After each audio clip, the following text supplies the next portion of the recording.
What a great honor.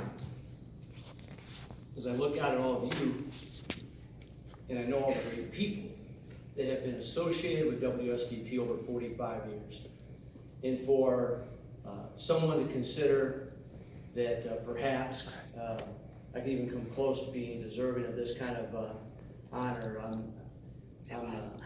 it's very humbling. So I want to thank Bill, I want to thank everyone affiliated with this. I will tell you that I feel WSDP, like many of you, gave me the opportunity. I went right to Michigan State University.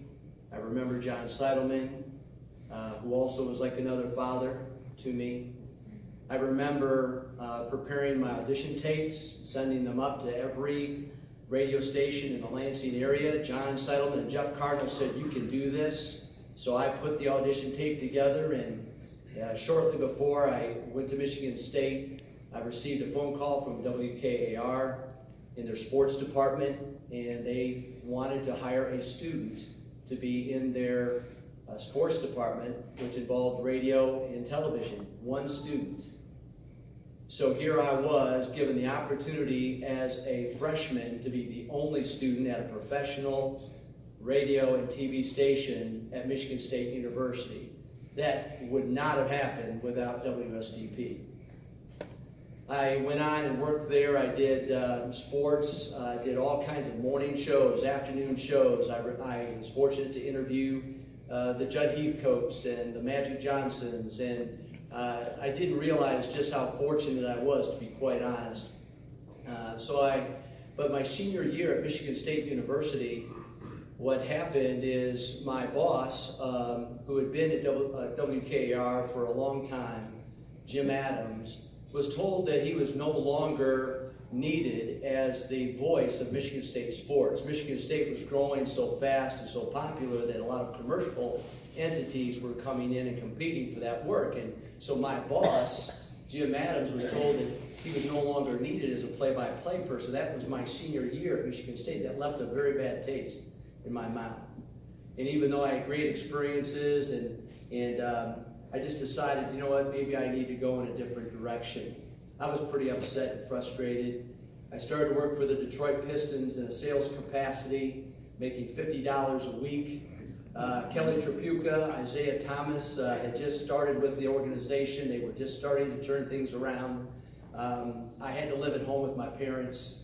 I had to drive from my house all the way up to the Silver Dome at the time, and really was wondering, what are you doing with your life? I mean, what is this? I mean, it sounded impressive. You know, I was working for the Pistons, but I had a desk about this big, and I had 3 other people in the room with me, and I was making 100 phone calls a day. And I'm thinking, you know, for 10% commission and $50 a week, I mean, that just makes no sense. So John Seidelman called me. I came back to WSDP, and I will tell you, those years were absolutely incredible. If you were at WSDP from the fall of 1982 through the spring of 1987, if you served at that time when I was station manager, would you mind standing just for a second, please? Look at that. Look at that. Thank you very much.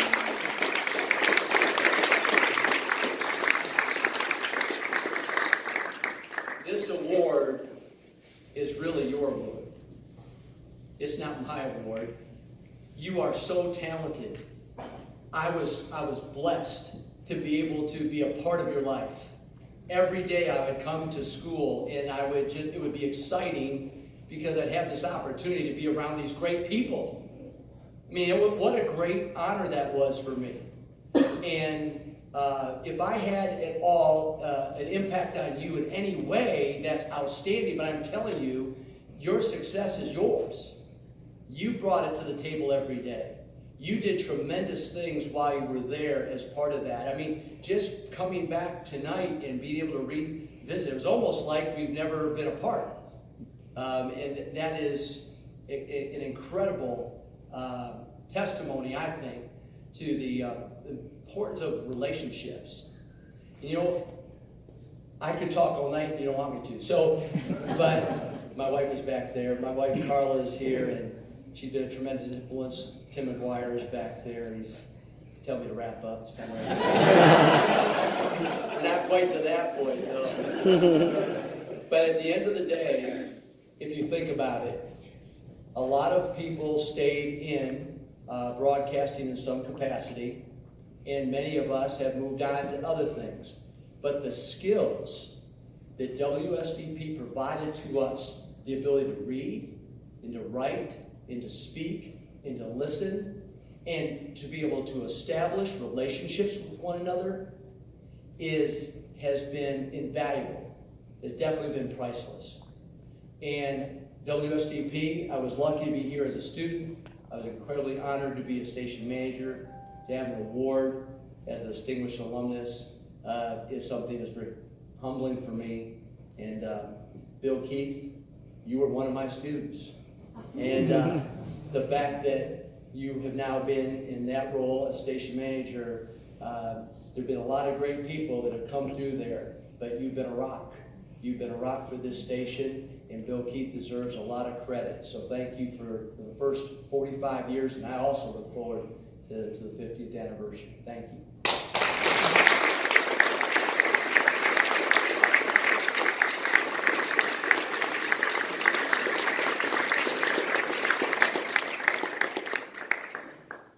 This past spring, we presented the first Dr. Andrew Melon Distinguished Alumni Award at our annual banquet that we have for our students.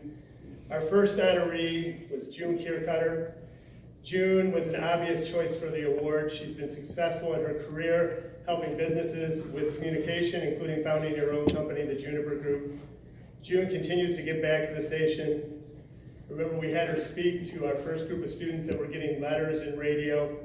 It was such an honor to have her come back from Chicago for this small speaking opportunity, but she just jumped at it because of the impact of the radio station.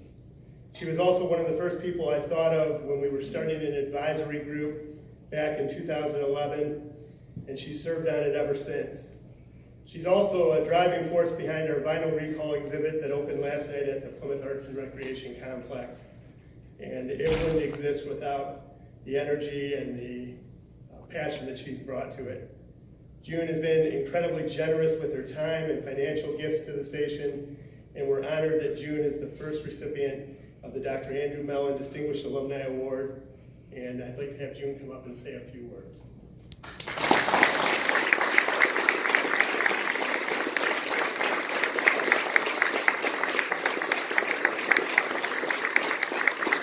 As she mentioned too, we have this lovely plaque that I have a copy for June, but we have it just as of Friday. It's hanging on the wall outside of our studio. So thank you very much.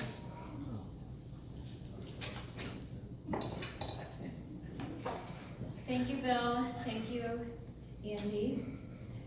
It was a super surprise for me in May. The students that are here probably recall my reaction, which was, what? So thank you both for this recognition. I really appreciate it. In listening to everyone's comments earlier this evening, one of the common threads that I've heard is 50 years. And a couple of things I think will get us to 50 years. Hopefully, Bill, you're here for a few more years. Certainly the wonderful leadership that we've had at the station through our station managers like Bill will help us to get there. The support of this community, the Plymouth Canton community, the taxpayers, and I think we have a couple, if not one, couple members of our school board here. Their support over the years from the very beginning and the continuing of that support for 45 years and hopefully into 50 and beyond is really important. So thank you, those who are representing the greater community here. And the third component to that are our students. And so I'm happy that we have a number of our student staff members here. We haven't recognized them, but if you're, I know some of them maybe left, but thank you for, Rebecca, I can see that you're here. Fiona, I can see that you're here. Seraphine, Sam, Max, Yes, so we have,